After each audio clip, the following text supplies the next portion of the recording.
उषा का सगा बेटा सुनील और बहू कीर्ति उन्हें उनके सौतेले बेटे के साथ छोड़कर जा रहे होते हैं। बेटा, तेरी जब कमाई बढ़ जाएगी कम से कम तब तो मुझे तू लेने आ जाना। हाँ हाँ माँ, क्यों नहीं। चलो भी, अब कितना लेट कर दिया है, टैक्सी इंतजार कर रही है बाहर। हाँ हाँ चलो। सुनील और कीर्ति चले जाते हैं और उषा उन्हें जाता हुआ देख उदास हो जाती है। तभी वहाँ निशा आ जाती है। अपनी सास को उदास देख निशा उनके पास जाती है। क्या हुआ मम्मी जी, आप तो बहुत सगा बेटा करती थी। आपके सगे बेटे ने तो आपको छोड़ दिया और चले गए अपनी अलग गृहस्थी बसाने। देख बहू, मेरे बेटे को कुछ भी कहने की जरूरत नहीं है। मुझे यकीन है कि जब उसकी तनख्वाह बढ़ जाएगी तो वो मुझे लेने जरूर आ जाएगा। हाँ, ये भी देख लेंगे कि वो लोग आपको वापस लेने आते हैं या नहीं। तब तक तो आप भी यही हो और मैं भी। उषा अपने बेटे के ना होने से बहुत ही उदास रहने लगती है। उन्होंने खाना खाना भी छोड़ दिया। सुनिए जी, मम्मी जी ने आज भी कुछ नहीं खाया। जब भी खाने के बारे में पूछती हूँ तो कह देती है भूख नहीं है और अपने कमरे में ही बैठी रहती है। ये सुनकर ऋषभ अपनी माँ के पास खाना लेकर जाता है। माँ, सुनील बेटा, आ गया तू? ओह, तू है? माँ, मैं खाना लाया हूँ, खा लीजिए प्लीज। आप ऐसे भूखी रहेंगी तो बीमार पड़ जाएंगी। मुझे भूख नहीं है, ले जा तू खाना। ठीक है, फिर जब तक आप नहीं खाएंगी मैं भी नहीं जाने वाला यहाँ से। अरे तू क्यों जिद करता है? कहा ना मुझे भूख नहीं है। अरे मम्मी जी, आप खा भी लीजिए ना, ये कितने प्यार से आपको खिला रहे हैं, उसकी तो कदर कर लीजिए कम से कम। अरे तू क्यों बीच में हमेशा अपनी टांग अड़ाती है? ठीक है, लाओ दे दो। कम से कम खाने के बाद तुम दोनों तो इस कमरे से जाओगे। उषा खाना खा लेती है और ऋषभ और निशा ये देखकर खुश हो जाते हैं। चलो, कम से कम माँ ने खाना तो खा लिया। उषा एक दिन सुनील को फोन मिलाती है। हेलो बेटा सुनील, तू घर मिलने आ जाना बहू को लेकर। कितने दिन हो गए, बहुत मन कर रहा है मेरा। हाँ हाँ ठीक है माँ, ऑफिस में बहुत काम है, टाइम मिला तो आ जाऊंगा। सुनील फोन काट देता है। हेलो सुनील बेटा। सुनील की बात सुनकर उषा उदास हो जाती है। तभी वहाँ ऋषभ आ जाता है।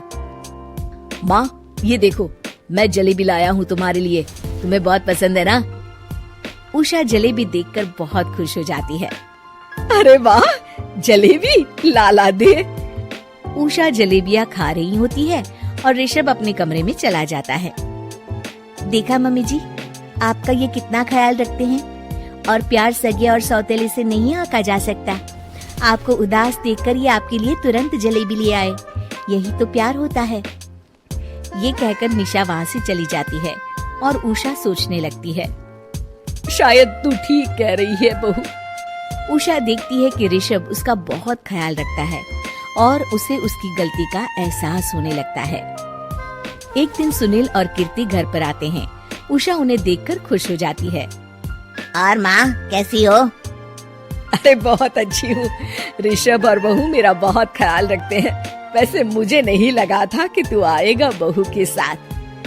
क्यों, ऐसा क्यों लगा आपको माँ? बेटा, फोन पर तूने कहा था कि तुझे बहुत काम है।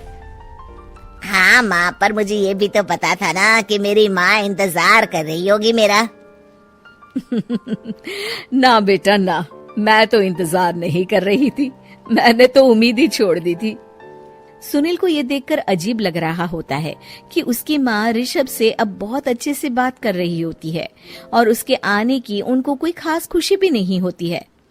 अपनी माँ का ध्यान न पाकर उसे थोड़ी सी जलन महसूस होती है। माँ, ये देखो मैं क्या लाया हूँ, साड़ी तुम्हारे लिए। हाँ बेटा, अच्छी है साड़ी तो। अच्छी है तो फिर आप आज इसे पहनो और फिर कहीं घूमने चले जाते हैं। बेटा, ऋषभ ने भी मुझे साड़ी दी थी, आज तो मैं वही पहनूंगी। तेरी दी हुई साड़ी फिर कभी पहन लूंगी। सुनील को अब बहुत ही ज्यादा जलन हो रही होती है। उसे समझ नहीं आता कि अपनी माँ का ध्यान फिर से कैसे वो अपनी तरफ खींचे। रात हो जाती है और उनके जाने का वक्त आ जाता है। माँ चलो अपना सामान बांधो और हमारे साथ चलो। कीर्ति ये सुनकर चौंक जाती है। ये क्या कह रहे हैं आप? हम सासू माँ को लेने थोड़ी ना आए थे। अरे तुम चुप हो जाओ। माँ चलो जाओ, अपना सामान बांध लो। आप मेरे साथ आ रही हो, मैंने कह दिया तो कह दिया। अरे पर बेटा, तेरी तो तनख्वाह कम है, मैं तुझ पर बोझ नहीं बनना चाहती। अरे मुझ पर बोझ नहीं हो माँ, बस आप चलो ना, मैं लेकर ही जाऊंगा आपको। नहीं बेटा, अब मैं नहीं आना चाहती। मैं तो अब ऋषभ और बहू के साथ ही रहूंगी। ये सुनकर ऋषभ चौंक जाता है। ये क्या कह रही हो माँ? हाँ बेटा, मैं कहीं नहीं जाने वाली अब। माँ अब सच में नहीं जा रही? नहीं बेटा, मैं तो तेरे पास ही रहूंगी अब, और जो प्यार मैं तुझे नहीं दे पाई वो सब दूंगी बेटा। ऋषभ और उसकी माँ गले मिलते हैं और निशा खुश हो जाती है।